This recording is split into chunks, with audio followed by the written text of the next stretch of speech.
No. He wouldn't shut up. I mean, within the first 5 minutes of the conversation, he's telling me his religion, his political beliefs, his girlfriend from his second grade, his first kiss. I'm like, dude, you're 53. Tell me like all of his deepest, darkest secrets, like in the first 30 minutes. It's like he gave me too much information. And you know me, I'm a really private person. I know, right? Why did you hook me up with that guy? Well, you know, we may have like similar art interests, but can you like think more panoramically next time? That was the worst first date of my life. I mean, it was basically like coffee, but like he wanted to like be my wife in like, I don't know, an hour. If only I was a speech professor. Well, now they call it communication studies. If only I was a communication studies professor, I would like have the word to like explain to you what it meant to give someone too much information at the onset before you barely know them. It was amazing. Did you see it? Were you in the stands? Oh, you missed it, girl. I mean, he got up there and they clicked that gun and bam, he was running. I've never seen anybody run that fast. And I asked him later, I'm like, how did you win? What did you do? What was your mindset? He said he does something like visualization all day long. Yeah, man, it's like his mental state. Like, you know, like whatever he thought he was going to accomplish. I need to start being like that more often. If only I was a communication studies professor, I would have a word for what it means when whatever you project into the future, you can accomplish. I think it would really help me with my speeches. Hi students, I wanted to go over the self-concept lecture. Now all this data on this slide is very old. This is an old Prezi that I did years ago with working with a colleague. But the bottom line is right here, that 75% of students who drop out of college do so within the first 2 years. And the greatest proportion of these dropouts was the first year. And the bottom line, like the takeaway that I get from this lecture, is it's very important to understand what impacts successful academic adjustment, whether it's, you know, I know how to do online research, or I feel comfortable speaking with my professors, I can navigate around campus, I understand how to create my own study schedule. And of course, many of us, professors have included, have encountered this as we've made the shift from in-class learning to online learning. This is usually how I start out my lecture, in a bricks and mortar face-to-face classroom situation, and I go review this data. But I just want to talk about, this is why we have many programs like at Texas State University, the University Seminar class, and it's basically an adjustment class. So if you're an ACC student and you have 30 hours or more, you are exempt from that class. And the reason why they have that class is just to orient students to the academic learning environment in higher education. This slide talks about the different levels of self-concept. So you have your physical self-concept, which is what you look like, your height, your gender, your sex, your weight, your kind of clothes you wear, and what kind of car you drive. This was all that reference points that I made in that video when I was walking around Cornucopia Foods.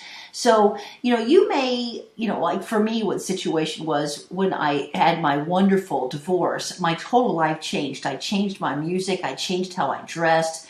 I bought my first pencil skirt. I lost a ton of weight. I bought these cool boots. Everything changed about me. Even, my music, my food habits changed. I went gluten-free. I went vegan. I'd been vegetarian for 30 years. And so I think my point is, over life, once physical self-concept changes, it could be based upon the context you're living, ergo a bad marriage, or it could be you have great influencers around you, people who are positive impacts in your life. Or it could be, hey, I've had one of my students, she made a very interesting point that when she got a very busy job, she suddenly changed her eating habits, and that impacted her health. And so some of us, I found the same thing. When the pandemic hit, I was eating these quote-unquote energy bars that were purportedly good for you, and even though they were organic, I don't think they were so good for me. Academic self-concept, it has two levels. Your general academic self-concept, that's like, how do I like to learn?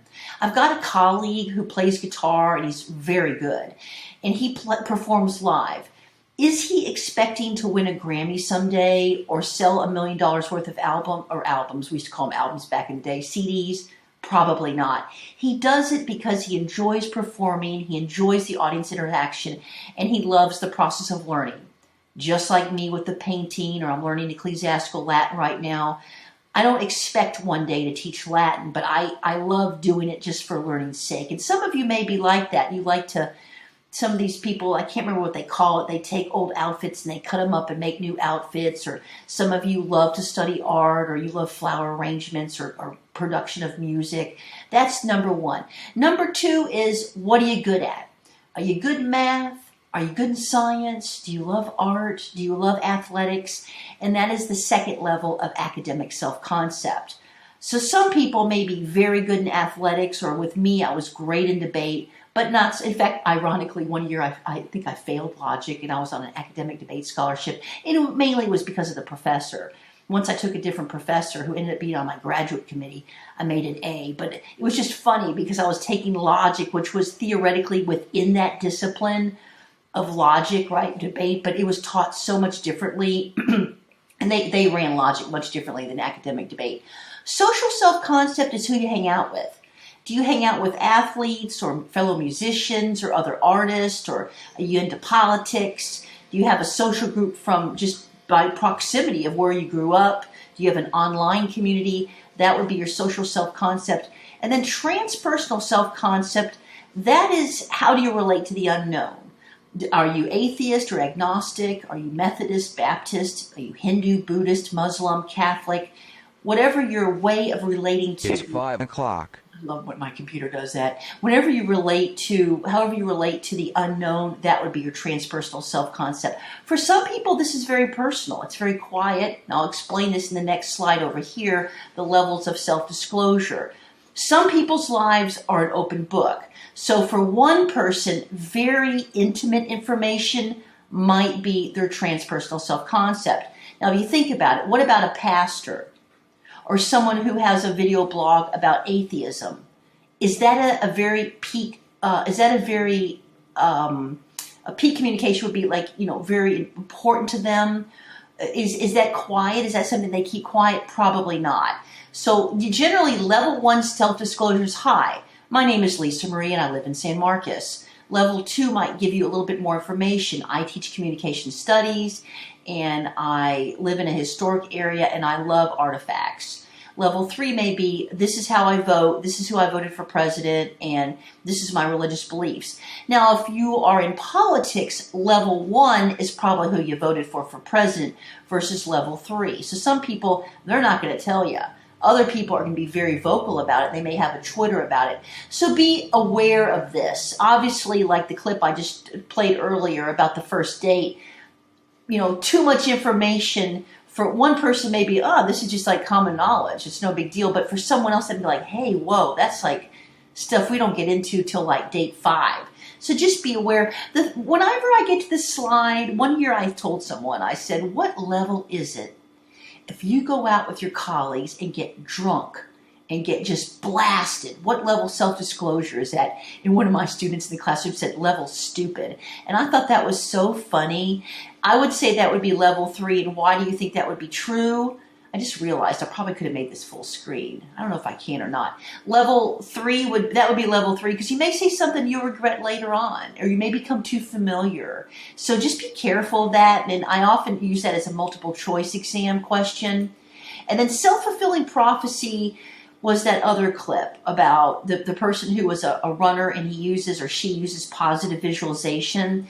And I believe this is important when you prepare not only for an interview or a team building situation, but also for a situation where you're dealing with like a public speaking scenario, whether you're going on a radio interview or a television interview, or you're going to speak in front of 30 people or 3,000 people.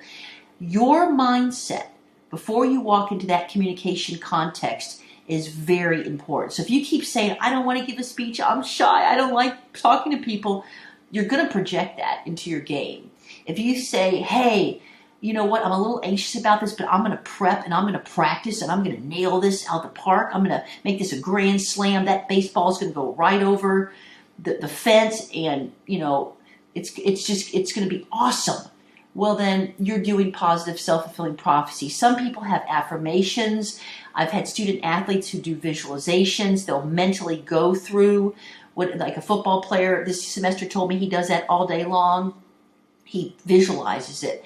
I tend to practice and also kind of, and then, some people will say their prayers, or they'll even, sometimes when I'm super nervous, I'll pick up the phone to talk to somebody. Just somebody I know that cares about me, and it will put me in the right headspace. So whatever you need to do to be successful before a job interview or a team building activity or exercise, or maybe some sort of Zoom session, or even if it's face-to-face, public speaking, make sure you've got your game face on. There used to be an expression from an old commercial. They would say, never let them see you sweat. It was basically like, no matter how stressful things are going on, don't let anybody know you're stressed. So the first thing you don't want to do when you give a speech is say, I'm so nervous. And a lot of nervousness can not only be eliminated by rehearsal, but make sure you have your technology on lock. So you know how to run your PowerPoint, you know how to run your Zoom, so you're not doing damage control in real time.